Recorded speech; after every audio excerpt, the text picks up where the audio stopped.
We are in the midst of the 10 days of Teshuvah, Aseret Yemei Teshuvah. From Rosh Hashanah till Yom Kippur, we have 10 days that are called the 10 days of repentance. The first day, of course, is the first day of Rosh Hashanah, and then the second day of Rosh Hashanah, and making Yom Kippur the last day of Aseret Yemei Teshuvah. So really, we only have 7 days that we actually can apply as regular days, because Sunday, the first day and the second day of Rosh Hashanah, of course, that's a holiday, and we're busy praying and doing Teshuvah and so forth. And needless to say that Yom Kippur is the day that we do Teshuvah. So we technically left with 7 days. But nevertheless, these 10 days are known as Aseret Yemei Teshuvah, the 10 days of Teshuvah, that we know that all the gates of mercy are open in the world above. The Kabbalistic term to it is that very high lights, Orot Elyonim, are shining very, very bright. And what does it mean? It means that the Kadosh Baruch Hu has additional mercy to accept the ones who want to do Teshuvah. If you're stubborn and you don't want to do Teshuvah, then Hashem doesn't force you. But if a person is stubborn and they want to do Teshuvah, then now is the best and most auspicious time of the year to do Teshuvah. You get a 99% coupon to do Teshuvah. The prophet Isaiah, Yeshayahu, says, Dirshu Hashem beimatz'o. Go and demand Hashem when He's easily found. And right now is when Hashem is easily found. Imagine now you did wrong to somebody, and you realize that, and you want to apologize, and now go find the person. No. Elul is the time for the preparation, but the most auspicious time is the 10 days of Teshuvah. And Elul is more the, the preparation. If we want to compare it a little bit to the physical world, Elul is kind of like the time before the presidential election, when the nominees, they're out in the streets shaking hands and taking selfies, and it's easy, they're easily accessed. And of course, once they get elected or not, go try now to get a meeting with the president. And same thing here. So during Elul, Hashem is, so to say, out in the open. It's easy, He's easily accessed. But nevertheless, at the time that Hashem is sitting either on a chair of judgment or a chair of mercy, is the time of the 10 days of Teshuvah. And when a person prepared himself the right way during Elul, then in the 10 days of Teshuvah, if you do the Teshuvah the right way, then your Teshuvah will be accepted 100%. And we're going to go a little bit, what does it mean to do Teshuvah? And what does it mean that Hashem is easily found? Then it's not that Hashem is easily found now than another time. Hashem is always around us. But imagine now you did something wrong to somebody and you want to apologize. Now if you know where to find that person, good, then everything is fine. But what if you can't find the person now? And you're looking over and over, and now you can't apologize or return the whatever you took wrongfully or whatever it is. So that's the advantage of doing Teshuvah right away, is that you can very quickly fix and correct the wrongdoing. When you want to do Teshuvah for something you did 20 years ago, go find out the person that you did something wrong to them 20 years ago. So the prophet Yeshayahu says, Dirshu Hashem beimatz'o, demand Hashem when He's close, when He's easily found. Now, when is Hashem easily found? Isn't He easily found all year long? So we do know that throughout the year, if a person wants to do Teshuvah, then Hashem is there. But nevertheless, Rav Nachman, this is Rav Nachman from the Talmud, a Tana, not Rabbi Nachman from Breslev. Rav Nachman says in the Talmud that the 10 days of Teshuvah is the time that Hashem is the most accessible, the most easiest to find Him. And what does it really mean? What does it mean to us? The Talmud says that during the year, if a congregation will sin, and right away they do Teshuvah, sometimes the whole congregation sin. And just the past Shabbat, we had a very interesting conversation, and one of the members here of the Minyan said that they moved to a certain city, and it happened to be that they had a special needs child. That was, I think, in the 80s or the 70s, where it wasn't so supportive, it was weird or different. And the community didn't get them, didn't accept them, and they kept blaming the parents, it's the parents' fault. Anyways, the whole community really did wrong to this family, and believe it or not, after 10 years they moved out, they relocated. And he said that years down the line, one of the rabbis of the community called and said, I apologize now for the name of the entire community. I now understand how we did wrong. We didn't accept you, we were judging you, and so forth. So sometimes the whole community can make a sin.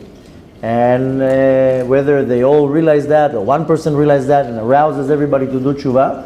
But the Talmud says if a whole community did a sin, and then the whole community repented, then right away, on the spot, they rip the gzar din, they rip the prosecution.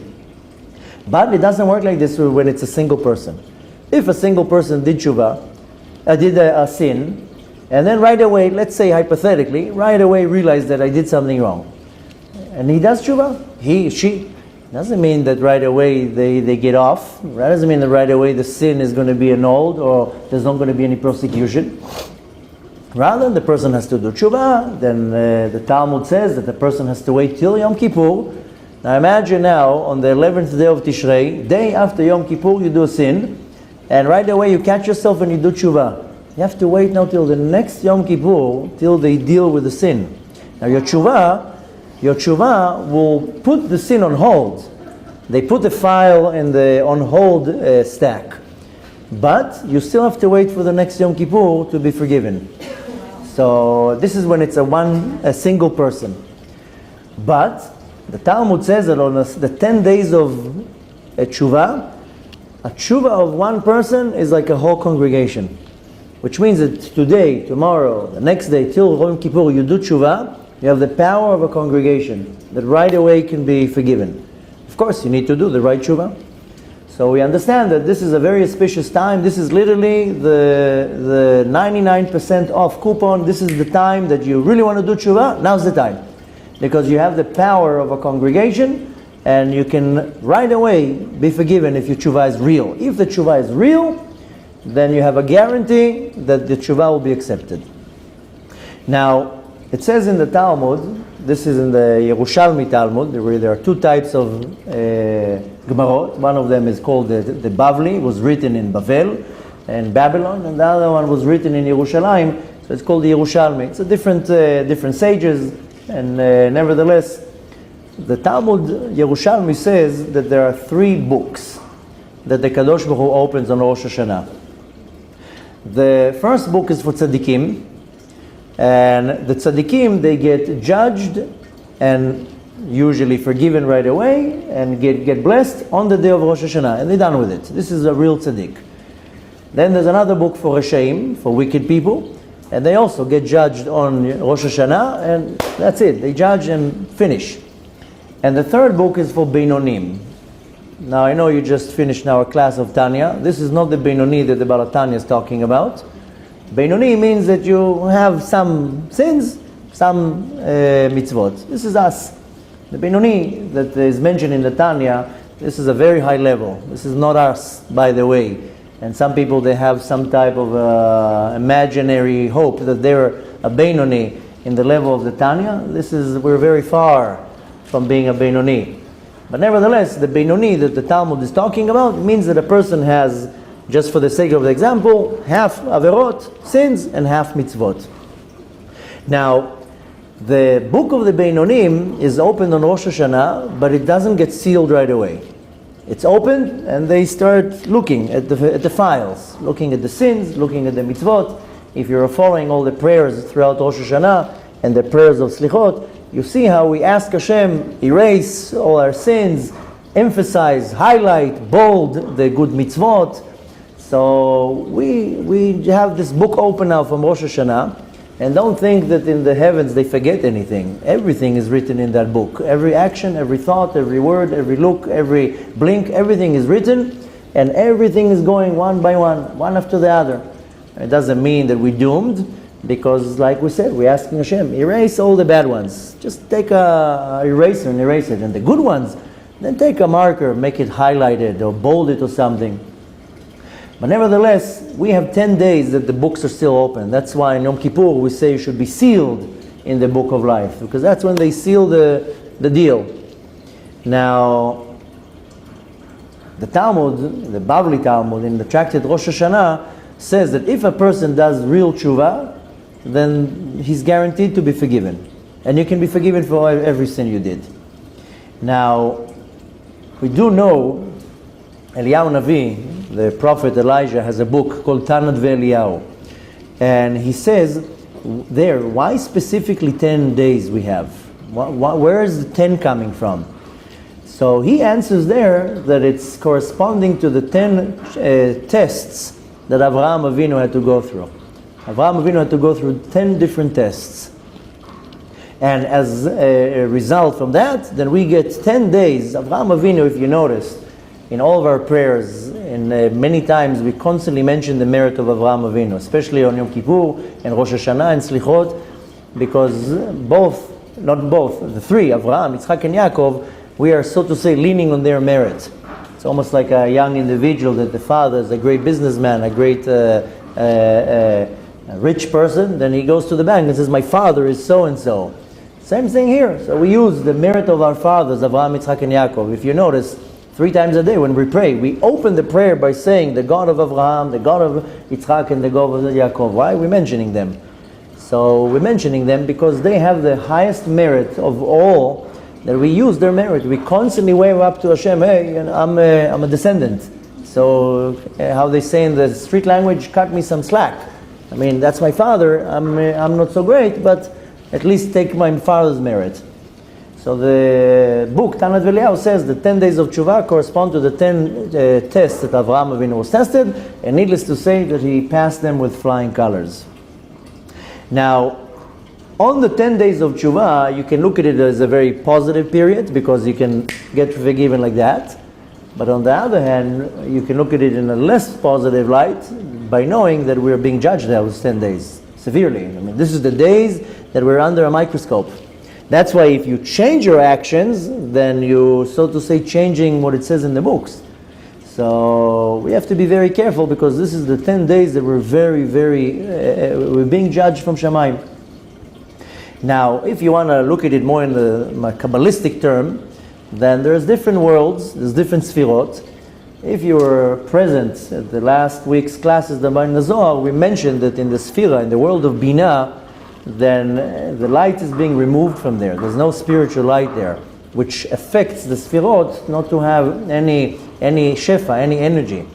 Now, in the world above, the highest of all worlds that we know of, there are 5 worlds that we are aware of. There's many more worlds than that. But going from below to above, there's the world of Asiyah, then the world of Yetzirah, then the world of Bria, then the world of Atzilut, and above that there's the world that is called Adam Kadmon. Above that, there's what's called Or Ein Sof, the infinite light. Above everything, we are aware that there are different types of sfirot. There is a sfira that is called Keter, a crown. 2 great Kabbalistic teachers, the Arizal, Rabbi Yitzchak Luria, and the Ramak, Rabbi Moshe Cordovero, they kind of disagree with the definition of Keter. The Arizal says that Keter is not a sfira, and the Ramak says that Keter is a sfira. Sfira, one of the emanations. But nevertheless, in the Keter, there's many different levels. We explained that a couple times. But above all the sfirot, where the Keter is dwelling, is shining inside the Keter, what's called Pnimiyut Keter, the inside part of the Keter is shining 13 attributes of mercy. 13 midot harachamim. And I'm sure you noticed during Slichot, during Tachanun, we mentioned these 13 attributes of mercy. If you remember, the first day of Rosh Hashanah, we did Tashlich. And in the part of the process of the Tashlich, we read a certain verse from the book of Malachi, which we started learning in a very thorough way from the book of Tomer Dvorah, and we aroused the 13 attributes of mercy. And the Aramaic term to it is called Tikunei Dikna. Tikkun is a rectification, but it's also another form of calling the 13 attributes of mercy. And dikna is a beard. That's why one of the many reasons why we carry beards on us, because the beard has 13 parts in it, and it brings on the person, it arouses this mercy, this midat harachamim, and brings it on the person himself. The Baba Sali says that if you take the word beard in Hebrew, it's zakan. Zakan, the numerical value is 157. Now, if you notice, the face is always divided in half, and I comb my beard, but my beard there's two beards, if you noticed. So there's two parts. So the Baba Sali says there's a right side and the left side. So there's one beard and another beard. So 157 and 157 is 314 together, which is the numerical value of one of Hashem's names, Shin Daled Yud. So Baba Sali says a man that puts on himself a beard, he brings on himself the shine of the name Yushin Daled Yud on his face. Very holy name of Hashem. Needless to say that we want to constantly do different actions that we arouse in ourselves mercy. It's like my kids. They know that when they do something not so good in my eyes, they know there might be some trouble. Then suddenly they fix the house. They walk in, look how clean everything is. We have put everything away. So they're arousing rachamim. They're softening the blow. I know when the house is clean, when I walk in, there's a surprise. There's a catch. But nevertheless, during the time of the 10 days of Teshuvah, these 13 attributes of mercy are shining very, very, very strong. And the root of them is in the Sphirah that is called Keter. Now, these 13 attributes of mercy are being revealed, so to say, or they're empowered on the 10 days of Teshuvah, and they're affecting these motion of Rachamim, of mercy, which means that Hashem is judging us right now, but with a lot of mercy. So if I come with Teshuvah, good, then the judgment will be with mercy. If I don't do Teshuvah, then Hashem says, listen, I want to be merciful, but you're not doing Teshuvah. The Arizal says in one of his gates that is called Shar HaKavanot, the gate of intentions, he says there that if a person does Teshuvah every day, then he can get forgiven and atoned for every day of his life. What does it mean? Today is Thursday. If I do Teshuvah now, real deep Teshuvah, which we're gonna go in a second and explain what does it mean to do real Teshuvah, then the Arizal says if I do today Teshuvah on a Thursday and the Teshuvah is good, then all the Thursday of all my life can be atoned. And tomorrow is Friday, then I'll do Friday, then all the Fridays of all my life, not only for the last year, can be atoned. This is what the Arizal says in the Shar HaKavanot. So these 10 days started today, I'm sorry? No, these 10 days started on the first day of Rosh Hashanah. Oh, okay. So the first 2 days of Rosh Hashanah is the first 2 days, the last day is Yom Kippur, so we're left with 7. So the first 2 days of Rosh Hashanah and the last day, which is Yom Kippur, remove those 3 days away, then we're left with 7. And these 7, they correspond to the 7 days of the week. Wow. So today is a Thursday, and I can do today Teshuvah, and I can retroactively now completely reset everything from all the Thursdays from the first day of my life. And this is what the Arizal, if the Arizal says that, then he knows what he's saying. You have a guarantee here. Now, how? How do you do Teshuvah? So, in essence, it sounds very simple.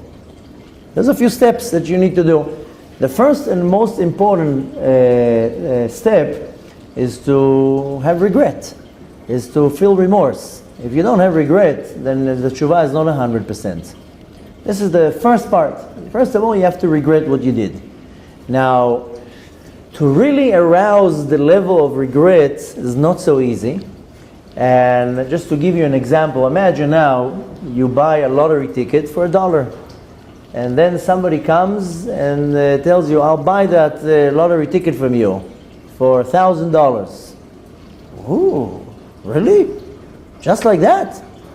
Just like that to make $999 to flip the card? Yeah, here, take. And you sell the ticket for $1,000. And that's the jackpot, the 380 million lottery ticket. And you just lost 379 million and $990. Now that's regret. Now you want to kick yourself in the head. This is serious regret. Why did I sell the ticket? You will not forgive yourself for the rest of your life for selling that ticket. This is the type of regret you want to arouse when you do a sin.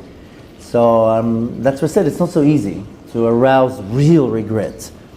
I can tell you personally that when I had my personal experience, if you ever heard it, that when I was sitting in the back seat of the car and I knew that that's it, I'm about to die, that's when I felt the only time in my life what's really regret is that you can reverse the situation. That's how you have to feel. You have to arouse the feeling that the situation is almost irreversible. Real regret. So first of all, you have to bring yourself to that point. And how to bring yourself to that point? That you really have to dwell and you have to focus and meditate on how bad is what you did. Now sometimes you can steal a certain item, regret it and say, no problem, here's the item back. So no harm is done. But how about is if you say a lie about somebody, you slander somebody, and after 4 months you catch yourself, but in the meantime 500, 600, 800, 1,000 people already heard it. You don't even know who heard it. And now how are you going to correct that? You almost can't. Once it's out, just now, before I came here, I went to the bank. And Baruch Hashem, I have a very sensitive radar.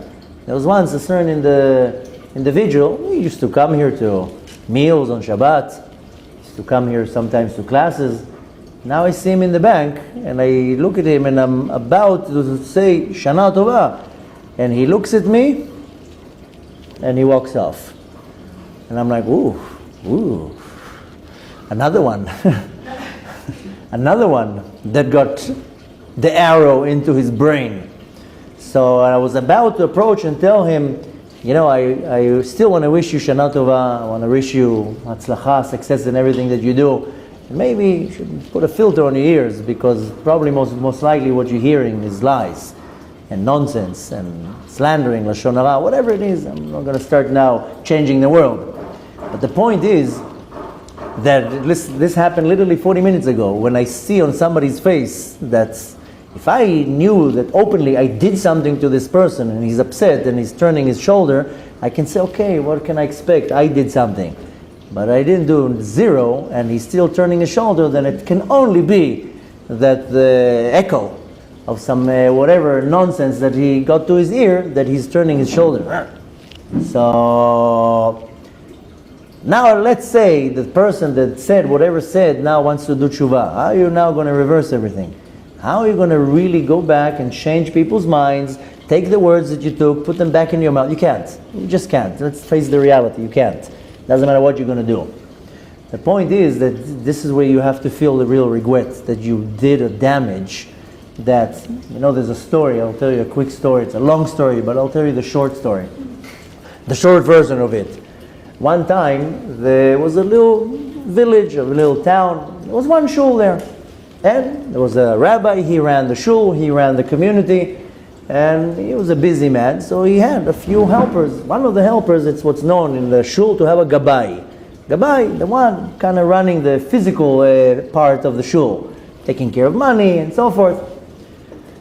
Okay, somebody, individual, came, and it was Erev Rosh Hashanah, and he came with a little bit of money, and he said to the gabai, here's a donation to the shul. So the Gabai put the money in this book, and he continued on. The story is long. You know what? I'm just going to say. Okay, let me do the short version of the story. The short version of the story is that one time there was a certain individual that needed money, and usually then when somebody from the community needs money and they go to the rabbi, the rabbi will tell them, go to the gabai, go to the one who's dealing with the money.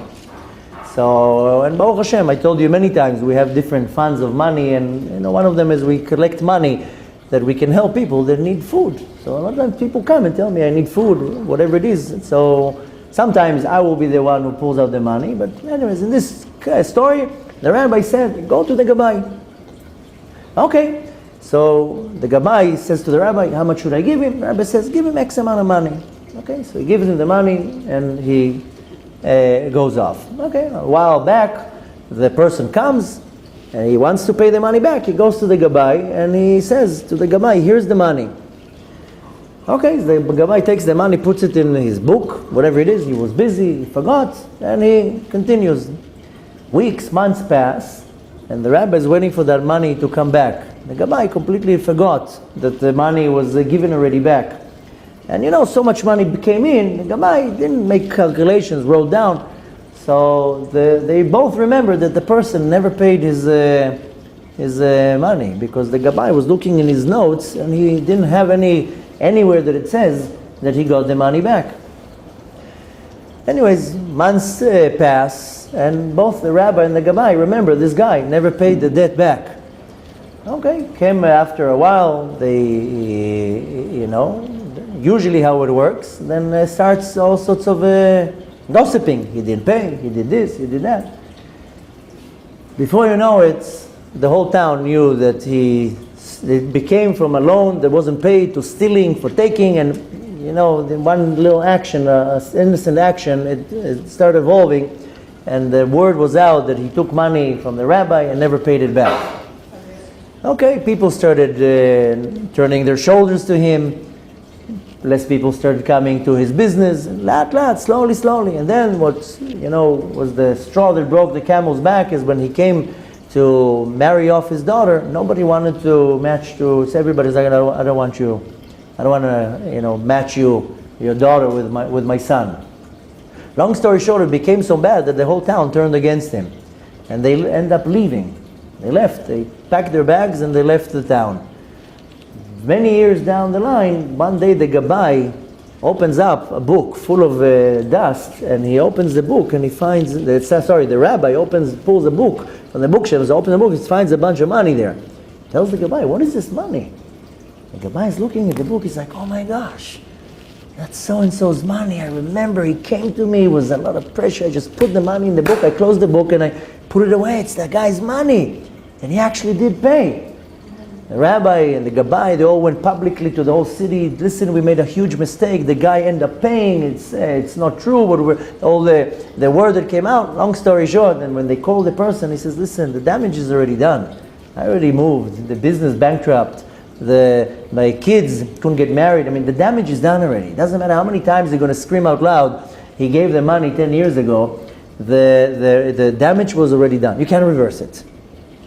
So, and then people don't understand why they have tragedies in their life, because we look at it as something as like, Shamayim, they don't forgive so easy. In a Shamayim, when there's a din, the heavenly court doesn't like that. They can't remove the din. And the Satan, the devil, he's jumping on these things. He can't wait. Now, so much more so when the person that the slandering about is somebody that worthwhile. This is the problem, that's what worthwhile, I'll tell you what I mean. This is what I explained last week. When a person goes and now slanders another person, right away it goes up to the heavenly court to look what's going on. If the person who's slandering or lashon hara or lying, and he goes against another person, the other person has 2.5 more mitzvot more than the first one, then the din turns around. Imagine now a certain individual going and saying something bad about somebody that in Shamayim is considered big. The whole heavenly court says, you're talking bad about this guy? He has like 1 million more mitzvot than you. And the whole din is turning around to din. The judgment turns around to the person. So this is what I mean, that's not so easy to turn things around. And that's why the regret, the charata, is not so simple. But nevertheless, just to keep on moving and to keep it simple, first you have to have regret. Regret, remorse, it's called charata. The next part, which is to some opinions is the most crucial part, this is called to confess. It's called vidui. We do know that if you don't confess your sins, then you can't be forgiven. A big part is confessing. Now, confessing like this, when you bang quietly on your heart, that's nice, very nice of you. But confessing is you go out loud and you do that. We do this process of confessing that is called vidui every day when we say tachanun, and we bang on our heart and we say ashamnu, bagadnu, gazalnu, we have cheated, we have lied, we have said lashon hara, we have slandered. We do that 3 times a day on the days that we don't say tachanun. Shacharit mincha and kiat shma lamita. You do confess, you confess. So, and needless to say, Rosh Hashanah we did that, and the point is that a person has to confess. And if a person doesn't confess, the sin cannot be annulled or cancelled. And in order to receive mechila, to receive atonement, has to be a confession, has to be vidui, and has to be with words. And to bang on your heart is very easy. To go to the person straight out to his face and say, I have said lashon hara about you, that's a little bit harder. And needless to say, to go and to confess about many other things. But without confession, nothing's going to happen. To go to the person and say, I did something like this and like that. And people think that the confession, the vidui, has to be between me and Hashem. That's first of all. But Hashem says,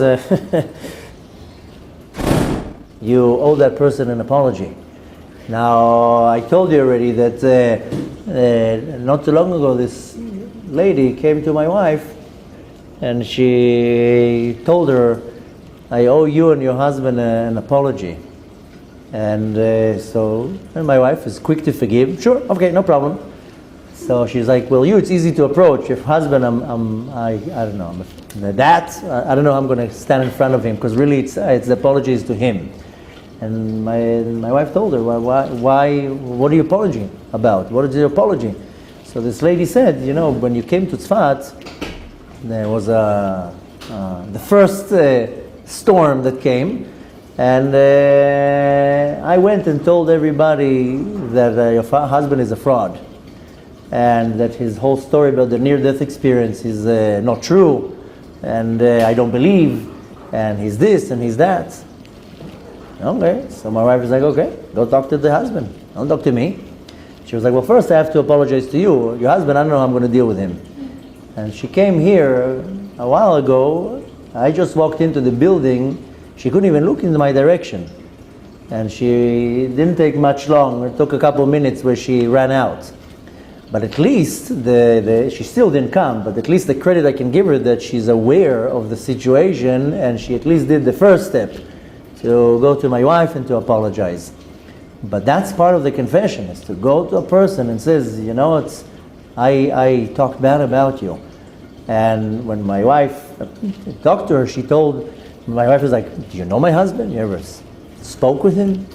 Ever came to one of his classes? You ever came? Do you know who you're talking about? You just choose to slander somebody that you don't even talk? Come and sit in his classes for 2 years, then make an evaluation, then go and say what you think. But you even listen to him? You even talk to him? Why you go and say such a thing? So the confession is not just to say to Hashem, now go face the person and say to the person, this is the real confession. I'm not saying it's easy, I'm just saying what you need to do. And to many of the opinions, the vidui, the confession, is the main part of the teshuvah. So go to tell a person, I thought bad about you, I said bad about you, I had a bad intention, I stole from you, whatever it is, I cheated you deliberately, and so forth. Even if you think bad about a person, you have to tell them? Listen, this is nothing here is black and white, and what I'm saying now is very general, because in some cases your confession will do more harm. So you need to really think what you're doing, how you're doing, or maybe consult with the right person. Sometimes to go to a person and said, I did this or I did that, might cause a greater word to make it worse. So you need to know how to do it. But when a person wants to do real teshuvah, the thing is like this. If I think bad about a person, and let's now, for the sake of the example, my opinion is based on jealousy, on anger, or something in that respect, then my opinion is not true. And I arouse all these bad thoughts and bad feelings. Now, if I want to really rectify the situation, now if it stays in my feelings and nothing is going on there's no lashon hara, there's no lying, there's no nothing, you know what? better to do tshuva, to rip these thoughts and say, I'm never doing it again. And why go and open a Pandora box, a box of worms? But if my thoughts caused a certain action, now let's say because of my thoughts it made me very jealous, and the jealousy caused anger, and the anger caused me not to help the person, or not to approach the person, or not to assist, or whatever it is, then the right thing is to go to the person and says, by the way, I had these negative thoughts about you which caused me to do this and that action, and I know there wasn't any real harm, but I want to do tshuva, I want to do serious tshuva, and I just want to tell you that that was what's going on. Now again, nothing here is black and white. Don't take everything that I say and because in some cases better not to open up a whole situation that will end up becoming worse. But nevertheless, you take what I'm saying and you mold it to what you think that you did wrong. And if you think that what you did wrong did not affect the person, or how many times you think bad about a person, but it doesn't, you keep it to yourself. So this is not something you need to go and scream out in the streets publicly, I thought about this, about that person. It's not going to do any good. But you want to do that and apply that when it actually harmed the person in one way or another. But nevertheless, the tshuva, our tshuva has to be so deep and so thorough that I have to think of these things. That I have to think of these little actions or thoughts or behavior that caused me to go away and to do something wrong. And of course the third part of the tshuva, which is also very important, and that will be the seal, so to say, of the deal that will cause me to get the atonement right away, is to take on myself a real decision, a sincere decision that I'm never doing it again. So I have to, first of all, I have to have regret. If I don't really regret, I'm not going to do anything. If you really, really regret, you're going to turn the world upside down. If you now, chas v'shalom, have to face trial for anything, and you're standing in front of the judge, I don't know anybody who walks to trial, even if it's for a speeding ticket, and they just waltz into the courtroom like, people walk into a courtroom with heartbeats, even if it's for a parking ticket. Needless to say, for something serious. Why? Because you're standing in front of this man or woman dressed in black, and now this person has my life in their hands, and then there's a prosecutor with fangs and nails waiting to just stick it at. I don't know anybody who walks into a courtroom and they're just hopping there. You walk in and you're trembling from fear. I don't know what's going to be the outcome. Now imagine now that you have a serious case. This is life and death. Now imagine the judge tells you, listen, I'm giving you 10 days to bring me proof, to bring me anything that will make me think different. Right now you're as guilty as charged, but I'm giving you 10 days, you need to get me any proof, any witnesses, whatever, to make me think different of you. You in those 10 days are going to run up and down, you're not going to even sleep. You're going to turn the world upside down to find the proof to get you out of it. So this is the same idea that when you have the regret, the right regret, you want to turn the world upside down. And then the confessing is usually when people say vidui, in our prayer, it goes very fast. It's not even words, it's like some type of gibberish. And in most shuls, they don't like saying tachanun. I told you many times, I used to pray in a shul that they had a book of all the hilulot, all the yahrzeits of all the tzaddikim. Every day there was some reason why not to say tachanun. Some people on the death, on the hilulah of a tzaddik, they don't say tachanun, which is actually should be the complete opposite. This is a holy day, so much more so I want to say tachanun. Tachanun means that I do confession and banging on the heart and praying to Hashem, arousing the 13 attributes of mercy. That shul, every day something happened. There was a brit, 40 miles on the other side of town. There's Achnasat Sefer Torah. Yeah, but the town, it's New York. No, there's Achnasat Sefer Torah, no Tachanun. So they always found reasons. The mohel, or if the mohel or the father of the child or the day of the brit prays in the minyan, there's no Tachanun there. The mohel crossed the street over there, no Tachanun. So the shul never said Tachanun. And I kept saying, what are you saving? 3.5 minutes of banging on your heart and saying to Hashem, are you sorry? So when you say the real tachanun, not saying it in the speed of an F-16, You listen to the words. You say, Ashamnu, Bagadnu, Gazalnu, Dibarnu, Dofil, Dibarnu Lashon Hara, Shikarnu, I lied, I said Lashon Hara, I embezzled, I cheated. You have to confess with all your heart. So needless to say, here the confession has to be a little bit more serious. And then of course you want to accept on yourself, that's it, I'm not doing this again. But really saying, I'm not doing this again. Now even if you will fail in the future and you will do it again, but as long as at that moment your decision was real, nobody gives you a guarantee that you'll do teshuvah and a year down the line you're not going to fail. This is not the point. It's not about bli neder, rather you're saying that you're accepting on yourself that you're going to do your best, but you have to have the decision in that moment that you're really not doing it again. So then the quick would be like a neder, like if you did do it? If you want, then you can add the bli neder. It sounds like it might not be so real when you say bli neder, but then Exactly. you protect yourself. No? So you can say, just to give a guarantee, say the bli neder, but the decision has to be real. You know, 17 years ago, I quit smoking. I was a very heavy smoker. I would smoke 2.5, 3 packs a day of Marlboro Red, and for about 14 years. And when I quit smoking, I told you the story many times. It was a miracle how I quit smoking, because it wasn't even normal how I did. It was obvious that it was a miracle from Hashem. Without Hashem, it wouldn't be able to be done. But I quit smoking through hypnotism. And when I walked into the room, then the person says, if you don't want to quit, the hypnotism is not going to work. It's not going to help you. You want to. You need a desire to want to stop quitting, then it will help you. This is just a tool. When I walked into this room, there was a switch in the mind. I'm never smoking again. That's it. There was a switch. Because there was a switch, it worked. And for 17 years, I'm not smoking. And I will never smoke. Now I just smell cigarettes from a mile away, makes me nauseous. But it only worked because there was a switch in the mind. And when I became observant, and I know Hashem did that in the beginning of my path of becoming observant, because to do real teshuvah, you need to know how to turn switches off. Then you're saying, this is never going to happen ever again. And when you know how to turn a switch off, it will never happen again. So people are able to quit drugs, alcohol, gambling, whatever it is, only if they know how to make a switch in their mind, because the mind is so powerful, 100 times more powerful than the body. So if you know how to make a switch, it will never happen again. And the proof to that is that you see thousands of people do teshuvah, and they don't go back to their actions.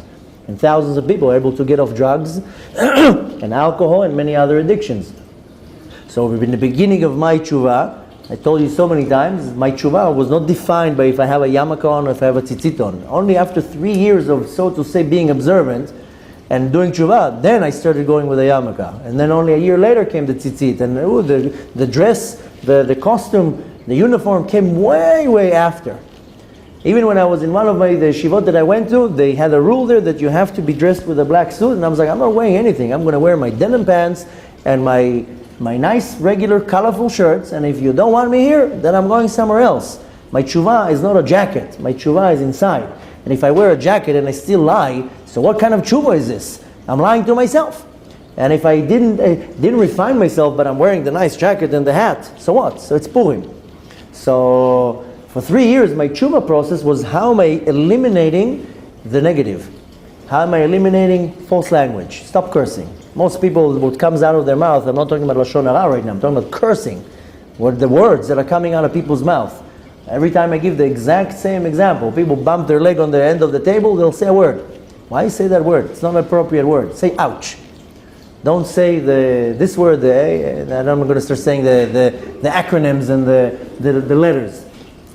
Most people, something goes on, they're late to a meeting, oh, why? What does that word got to do with the fact that you messed something up? So this was, my language was so dirty. Every word that came out of my mouth was a curse. Everything was disgusting. So just to stop that was a switch. That's it. No more false language. No more curses. No more derogatory words. So this was one, and then there was another one, and then was another one. So it only works when there's a switch. If you know how to turn a switch off in your mind, then you don't have to say bli neder. You're saying, that's it.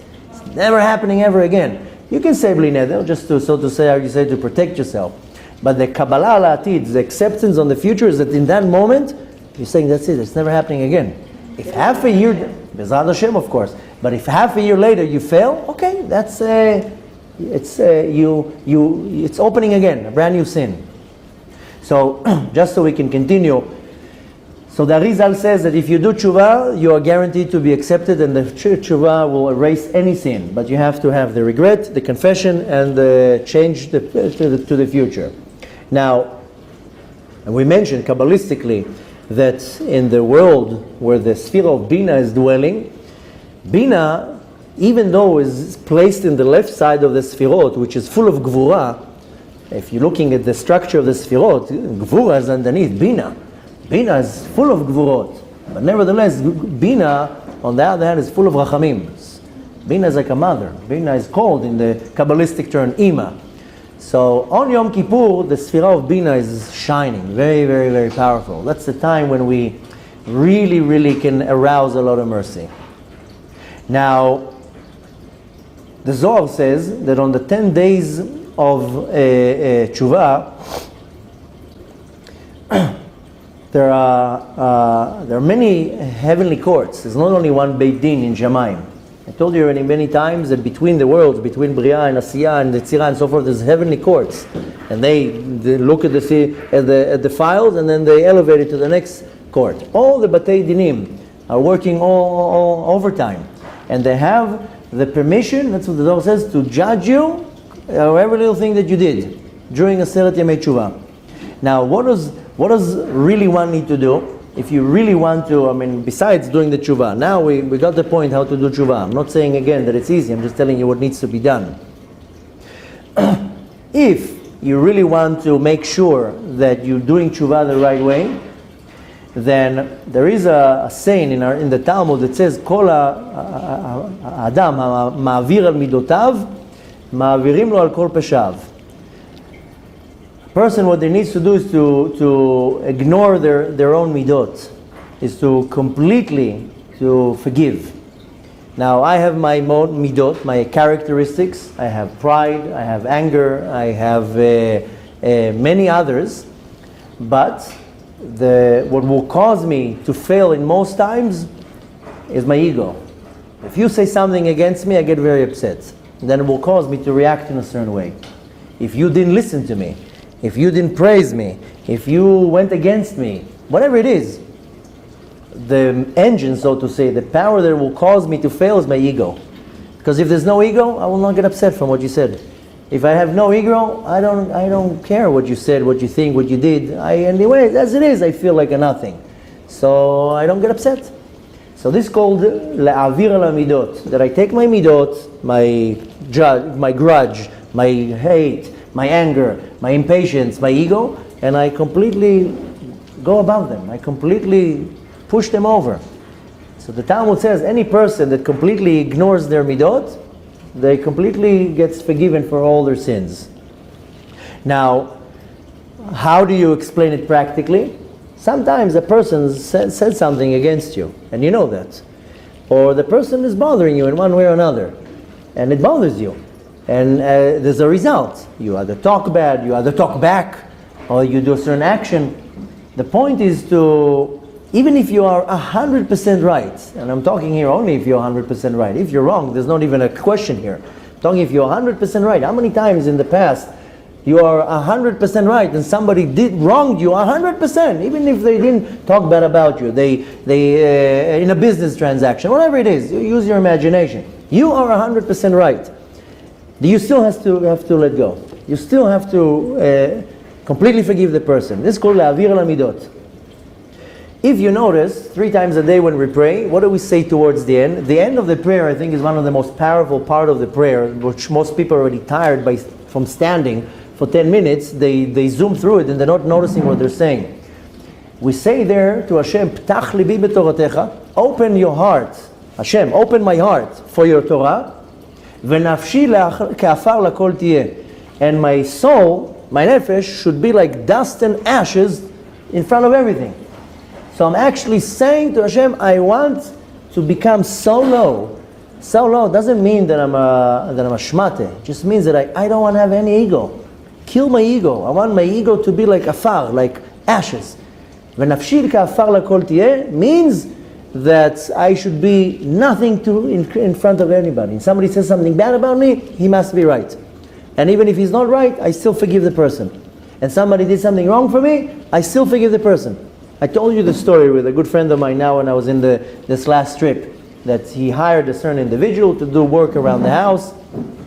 The person not only he didn't do anything, doesn't matter all the details here, but the person was 100% wrong.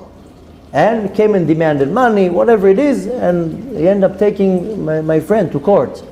My friend got very upset. He's like, first of all, I'm 100% right. I know, I'm 100% right here. He's taking me to court. This is a man with a beard that prays 3 times a day. We're in the same shul. I would expect him to take me to the rabbi, to the Beit Din. Why are you taking me to court? He got so upset, especially that he says, I know I'm right. If I was wrong, I would say, okay, fine, let's work it out. I know I'm right. And I just kept over and over telling him, he's just a messenger. He's a messenger delivering a message from Hashem. Don't be upset at him. You have an issue, work it out with Hashem. Maybe you owe that money to somebody. Maybe you stole something. Maybe you did gezel 20 years ago and now it's coming back at you. You don't have an issue with this person. Forgive the person 100%. Don't hold grudge. Don't have feelings of revenge. Don't hate. Don't lose sleep over it. Forgive the person. He's just the FedEx messenger that came and told you sign here. Your issue is 100% with Hashem. So anybody that does something bad towards me, hurts me, uses me, mistreats me, etc., you have to completely forgive. Completely go over and say that person is just a messenger. Now this is not an easy thing to do, because I'm talking here when you are 100% right. And of course, right away will come the argument of like, but still forgive. So, and if you don't, you're the one who's putting yourself in a bad situation, because you're angry, you hurt, you're losing sleep, you becoming sick. Why do you think most people their sicknesses is because they hold anger inside? How many people go to the doctor? 50 doctors check them. There's nothing wrong. Yeah, you're holding something inside so tight, you're not willing to let go because somebody said something 20 years ago, and you're holding this anger and this negative energy, and it starts affecting you. And needless to say, it affects your health, your mental health, your emotions, your mood. I don't let anything affect me. I know it sounds very brave, but I don't let anybody, and people talk a lot about me. It doesn't affect me. It's their problem, it's not my problem. I'm not going to lose sleep over it. I'm not going to lose my health over somebody else's stupidity. Excuse my language. My wife always complains to me that she's like, how do you fall asleep so fast? I don't even put my head on the pillow, I'm already in the 7th dream. I told her, because nothing bothers me. I don't owe anybody anything. I didn't do anything wrong to anybody, and I also don't take and I don't hold anything. I don't hold anger, I don't hold grudge, I don't have feelings of revenge, I don't thinking why that person said that. I completely brush it off. Like the dirt on the floor, into a dustpan, into the garbage. It's not my problem. Why should it be occupied for 1 second from somebody else's behavior? This is called la'avir al midot, to completely go over your midot and to completely ignore it. So when you want your sins to be 100% forgiven, ignore everything. Even if you're 100% right. I know you are 100% right, and usually there's going to be this whole, but I know you're right. It has nothing to do with you're right. My father taught me a very valuable lesson when I was a kid, and he told me, in this world, in your life, it's not about you being right. Don't be right, be smart. Because even if you're right, it's not going to help you. So at least in any situation that you have, don't go towards being right. Go towards being smart, because that's the right way of handling things. So we got to take this prayer that we're saying every day, I don't know how it's translated in the Sidurim, but it means I want my soul, my nefesh, to be so low, to be zero ego, and it should be like dust, that anything that comes to my direction doesn't affect me. I'm just praying to Hashem, make me humble, because our ego is our problem. Our ego is our biggest enemy. So technically, now practically, what do we want to do? I said we got to do real teshuvah. You got to really go through your actions. It's not a joke here, because you're going to set now the din, the judgment for the next coming year. When we want really us to be forgiven, Hashem says, forgive everybody else. Hashem actually tells you, for sins you did in front of me, I will forgive you on Yom Kippur if you do Teshuvah. Anything else, you have an issue with another person, what's called Ben Adam Lechavero, sorry to tell you, Hashem says, I'm not interfering. And don't even come to shul if you have an issue with another person. That's how severe it is. So I want my sins to be forgiven, then I need to forgive everybody else around me. And you know, it makes it much more real when you actually go to people. Don't go to, you know, but it's funny. So many people came to me before Rosh Hashanah and they asked for forgiveness. If I did something wrong to you, I'm asking forgiveness. And I always told everybody the same thing. It has to be the other way around. You have to come to me and tell me, I forgive you. I already forgave you. Not to ask for me to forgive you. Tell me, come and tell me. That's the right thing to do. To come to a person and says, I forgive you. I didn't do anything. I still forgive you. How about me? Do you want it the other way around? That's your choice if you want to forgive me or not. So most people, I mean, if they're normal, they come to a person and say, I did something wrong. If I did anything wrong, I'm asking for forgiveness. The right way to say is to come to a person and says, I forgive you. But to really forgive another person. You know, I don't know why. I know why, because it's before Rosh Hashanah. But Friday, right before Rosh Hashanah, I go to the mikveh. And I see an individual there that has a lot more to say about me. But nevertheless, he just saw me from 500 meters away going into the mikveh. He stayed outside. He didn't want to go in. Then he saw that it's coming too close already to Shabbat, and he had to walk in. And he couldn't even look in my eyes. He couldn't look. He was like that. I was this close to come and tell him, why you come to a mikveh? Mikveh is like for a chassid, somebody who's above the average. You think your mikveh is going to help you? You go and slander, lie, say lashon hara, and do so many things, and you think the mikveh is going to make a change? This is on that our sages say tovel v'sheretz beyado. You go into the mikveh and you're holding a dead rodent in your hand. Why are you going to the mikveh? The point is that when I looked at him, I didn't have 1 ounce of hate, anger, whatever. I looked at him and I was like, thank you Hashem for bringing him to the mikveh so I can see him, so I can say to myself, I forgive him 100%. I don't have this, not even 1% of anger towards that person. Hashem Erachem, what he's saying about me. So, but I was thanking Hashem, thank you for bringing him to, so I can bump into him in the mikveh. It was a big challenge not to open my mouth. It was a big challenge for me to not open my mouth. It's not my nature. My nature is to open my mouth. And my mouth is lethal. So I was a huge challenge but I was thanking Hashem, thank you for bringing this individual in front of me so I can really say, forgive that person 100%. I don't have anger, no judgmental thoughts, no revenge, no hate, no anything. Completely. If he turns around to me now and if he wasn't naked, I will give him a hug. I mean, in the mikveh everybody's naked, so it's not so appropriate to give hugs there. But in my mind, I know, but in my mind I was like, if he turns now around to me and tells me I apologize, I say I forgive you. So whether he wants my forgiveness, whether he would ask, it doesn't matter, I already forgave him before he even came. Whether he comes or not, that's the way to do it. Is to forgive the person before the person, you know how many times now I hear before Rosh Hashanah people tell me, hey, he has to come and ask forgiveness for me. You know, who do you think you are? No, he has to ask forgiveness for me. I'm not going there. So, no, forgive that person before he came to you. And if you really want to make it look great, go to that person and says, I forgive you. Don't say, I am right. You know, we have 2 individuals that had an argument here in the shul a couple months ago.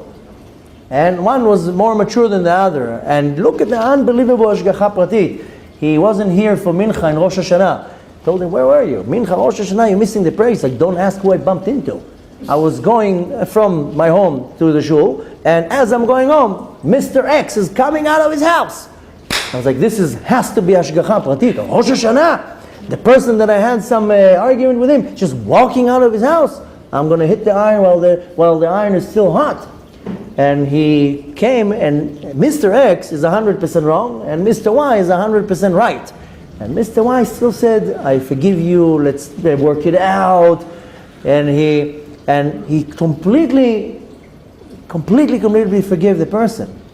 That's the way to do it. So when I want my sins to be forgiven, you go, you don't even have to wait for that person to come and ask forgiveness. You say right away, Mr. So-and-so, I let it go. I don't have it, but you really let it go. Not on the surface. And you really in your heart, that's why I was so thankful on Friday. I told Hashem, thank you for sending this individual in front of me. So I can really look at the person and says, fine, I have nothing with this person. I'm not angry, I'm not upset, I have feelings that I want to, I don't know what. That's it.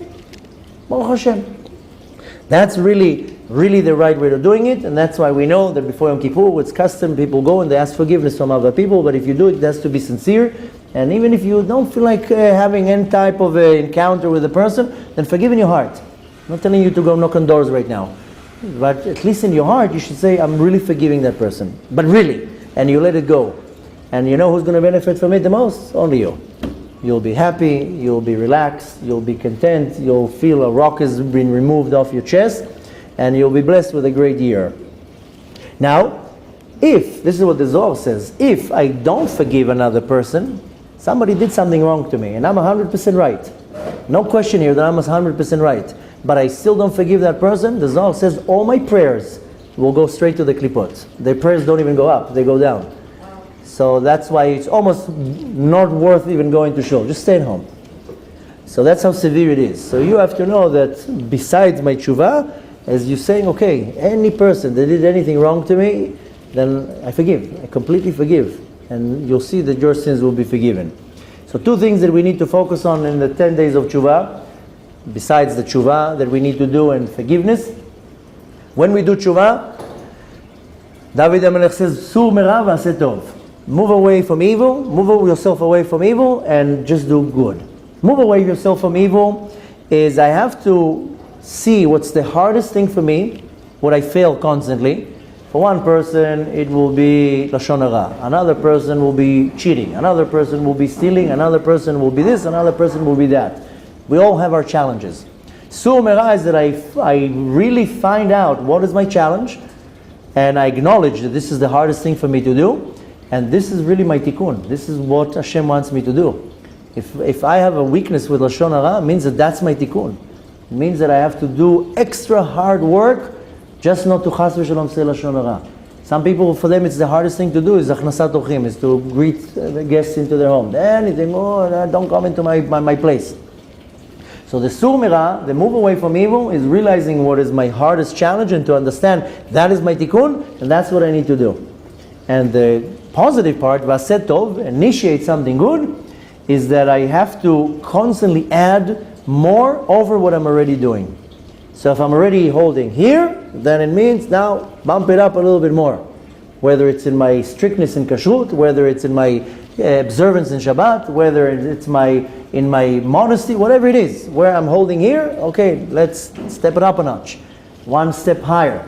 I read one chapter of Tehillim every day, now we're doing 2 chapters of Tehillim. I learn once a week, now I learn twice a week, and so forth. This is v'aseh tov, is that you take yourself to the next level.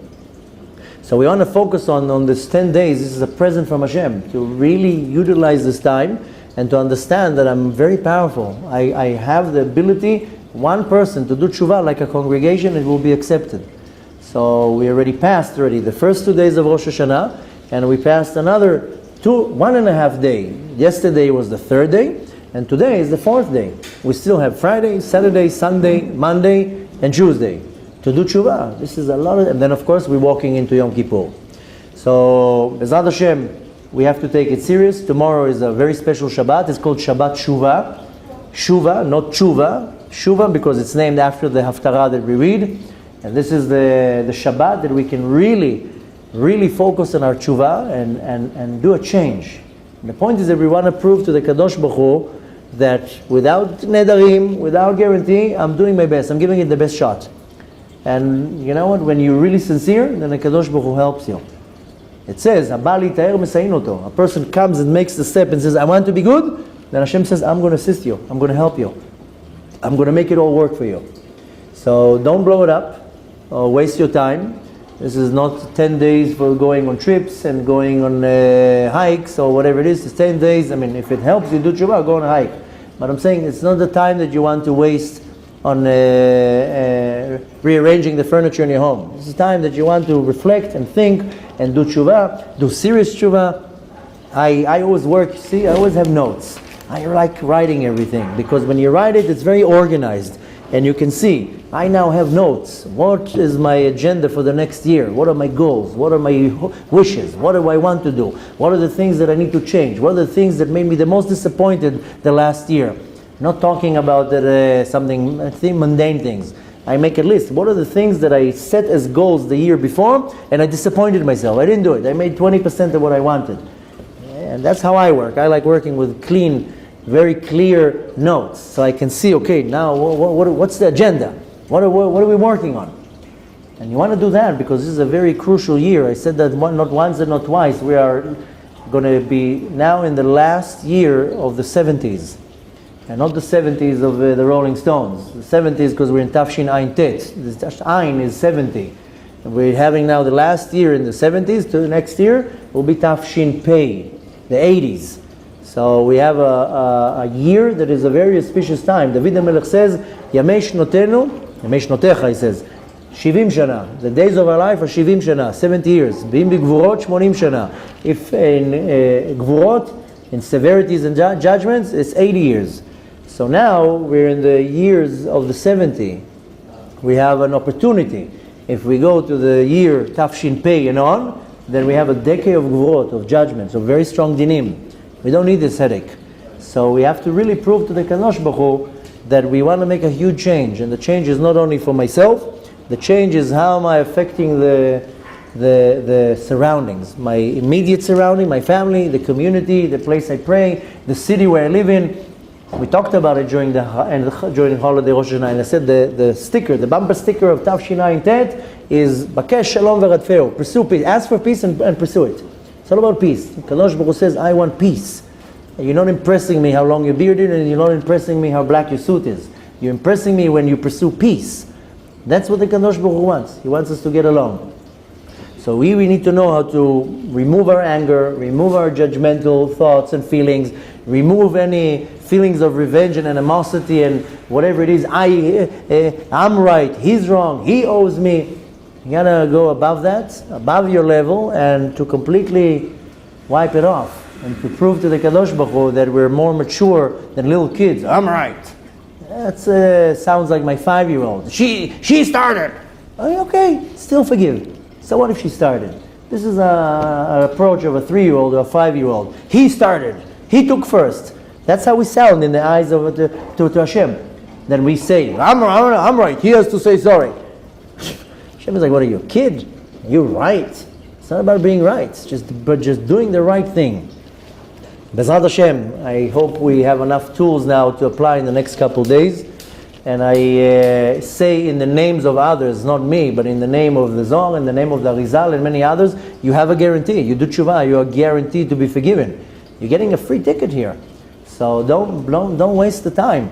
Do your teshuvah, real teshuvah. You're doing it for yourself, you're doing it for your loved one, your family, you're doing it for your community, and you're doing it for Klal Yisrael, because my teshuvah affects everybody. And when I do teshuvah, and I do it in a very profound way, then people follow. People see, oh, if he could do it, I can do it too. So we want to be game changers, and we want to spread peace and unity throughout our communities and cities and congregations. It's not about who's right. It's about how can you bring two people together. So B'ezrat Hashem, we have a lot to do. There's no time to waste. And needless to say that we do the right thing, that Hashem does accept our teshuvah. And B'ezrat Hashem will bless us all with a good year, a sweet year of health and wealth and happiness, and that our dreams should be fulfilled and our desires should be considerate, and that everything that we wish for ourselves, as long as it's parallel to the desire of Hashem, that it should be fulfilled in the best way possible. And needless to say that our ultimate desire should be that we can bring such a positive light into the world that Hashem will finally decide that it's time to be redeemed from this darkness, and B'ezrat Hashem will merit to see the coming of Mashiach with our own eyes this year. Shana Tova.